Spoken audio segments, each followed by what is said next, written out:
ఏంటి నువ్వు ఎప్పుడు తిరుగుతూనే ఉంటావా అనుకుంటుర్రా? అట్లేం లేదు, నేను ఎప్పుడు తిరిగే వ్లాగ్స్ పెడతా కాబట్టి ఎప్పుడు తిరుగుతూనే ఉంటావా అనిపిస్తుంది. మేమైతే మా అమ్మమ్మ వాళ్ళు ఎందుకంటే వాళ్ళు తండగా చేస్తున్నారు. మా భాషలో తండగా అంటారు, తెలుగులో ఏమంటారో తెలియదు. తెలుగులో కూడా తండగా అంటారు. సో వెళ్ళేటప్పుడు ఆకలిస్తుందని ఒక రెస్టారెంట్ లో ఆగి మేమందరం బిర్యానీ తినేసినాం. అందరంటే అందరు కాదు, మేము చిన్న చిన్న పిల్లలు తిన్నాం. మేమైతే 3 ఫ్యామిలీస్ వెళ్తున్నాం.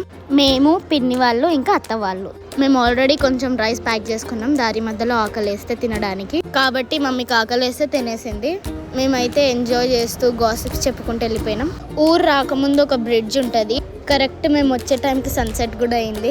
ఊర్ల సైడ్ ఎటువంటి పొల్యూషన్ ఉండకుండా చాలా ఫ్రీగా ఉంటుంది కదా. సో కొద్దిసేపు అక్కడ ఆగి రీల్స్, కొన్ని ఫొటోస్ తీసుకొని మేము వెళ్ళక ముందే పనులు కూడా స్టార్ట్ అయిపోయినాయి. సో మా వాళ్ళు కూడా వెళ్ళగానే కుకింగ్, కట్టింగ్లో హెల్ప్ చేసిర్రు. ఫ్యామిలీ అంతా ఒక దగ్గర ఉంటే గాసిప్స్ చెప్పకుండా అసలు ఉండరు కదా. అందరు ఒక దగ్గర కూర్చొని అప్పుడు ఏం జరిగింది, ఇప్పుడు ఏం జరిగింది అనుకుంటూ మేమందరం మంచి తినేసి పడుకున్నాం. గాయ్స్, ఈ వీడియో మీకు నచ్చితే లైక్, షేర్, సబ్స్క్రైబ్. నెక్స్ట్ వీడియోలో